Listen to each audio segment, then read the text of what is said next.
Бях на 30-та, ти по-малка от мен. Всичко започна като ден обикновен. Започнахме сякаш на шега.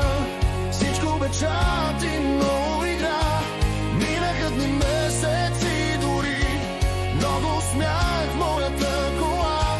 Говорихме си, забавлявахме се, бяхме големи деца. Никой не мислеше, че всичко ще свърши така.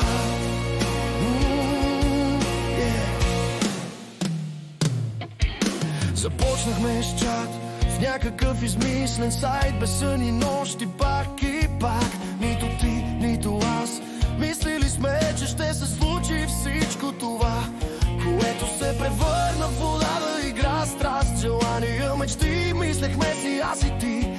Времето прекарвахме си в кола на вилата ми, нощта ми на всякакви места. Имаше тръпка, космическо желание и страст, и страст. Започнахме сякаш на шега. Всичко бе чат и много игра. Минаха дни, месеци дори. Много смях в моята кола. Говорихме си, забавлявахме се, бяхме големи деца.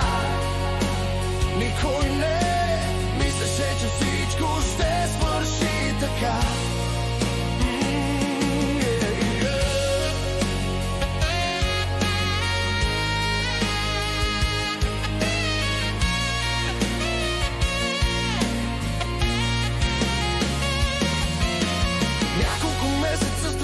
Беше като огън, чувствата за мен бяха нови, непознати, плашещи дори. Реших да си отида, за да не ни боли. Тръгнах си, уви. Години след това отново ни среща света. Всичко е старо, както преди, но ти си семейна ехови. Отново в колата, без сънни игри, но имах преграда. Имаш и вече мъж и дете, за съжаление бързо се наложи да се взема в ръце. Искахте до лудост пак и пак и пак, но всичко бе друг, това го разбрах. Започнахме сякаш на шега. Всичко бе чат и много игра.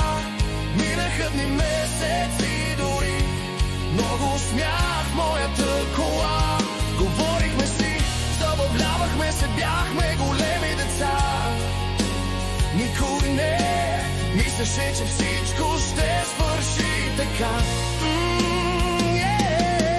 8 месеца живяхме така. Желания и страст като в игра. Времето обаче друго е решило. По пътища различни ни да продължим. Започнахме сякаш на шега. Всичко бе чат и много игра. Минаха дни, месеци дори. Много смях в моята кола.